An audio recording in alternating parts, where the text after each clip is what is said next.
কাপাসিয়া যে নামটা এই কার্পাস তুলে থেকে হতো এই অঞ্চলগুলো শীতলক্ষা নদীর তীরে চাষ হতো। তো সেখান থেকে এটা খোঁজাখুঁজি শুরু হলো যে ব্রিটিশ মিউজিয়ামে, আলবার্ট মিউজিয়ামে এই মসজিদ শাড়ির অংশটুকু পাওয়া যায়, যে নবাব আমলের যারা অন্তরীণে মানে তাদের অন্দরমহলে মহিলারা এটা ব্যাপক ব্যবহার করতো, অনেক দামি প্রোডাক্ট। এবং এইটা ব্রিটিশ আমলে বাংলা এখান থেকে এই নারায়ণগঞ্জের যে রূপগঞ্জ তাৎপল্যে এখানে ড্যামরা এই অঞ্চলে তাঁতিরা এটা করতো।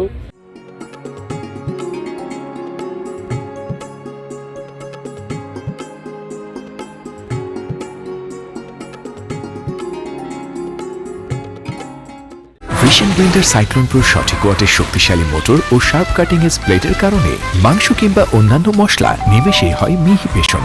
Vision blender cyclone pro. Kapasia area থেকে প্রথম আমরা এটা ফাইন্ড আউট করেছি, আরও কিছু কয়েকটা লাইন আমরা বিভিন্ন এরিয়া থেকে ফাইন্ড আউট করা হচ্ছে। এটা নিয়ে গবেষণা চলছে, উত্তরোত্তর এটা এগিয়ে নিয়ে যাওয়া হচ্ছে। তো পিছনে একটা গাছ দেখছেন, আমরা এখানে আরও কিছু আমরা বিভিন্ন যানপলাজম সংগ্রহ করেছি এবং সেগুলো নিয়ে আমরা বিভিন্নভাবে কাজ করছি এবং আমরা গামারেও প্রয়োগ করে গবেষণা চালাচ্ছি। তো এখান থেকে যে সুতা তৈরি হচ্ছে এটা অত্যন্ত, যেমন আমরা মোটা কাপড় সোয়েটার বা এই জাতীয় কাপড় করা হয় তখন হয়তো 5, 6 বা 8 কাউন্টের সুতা দিয়ে, অর্থাৎ এটা মোটা সুতা। আর হয়তো দেখা যাচ্ছে শার্ট বা এগুলো করা হয় যে 77, 80 বা এরকম কাউন্ট দিয়ে, অর্থাৎ সূক্ষ্মতা বেশি।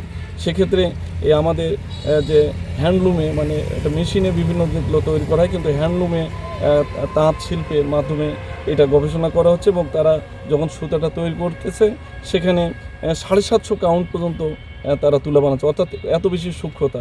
এবছর আমরা শিমুল তুলা এবং মসলিন চারা সারা দেশব্যাপী আমরা বিভিন্ন এরিয়াতে বিতরণ করেছি।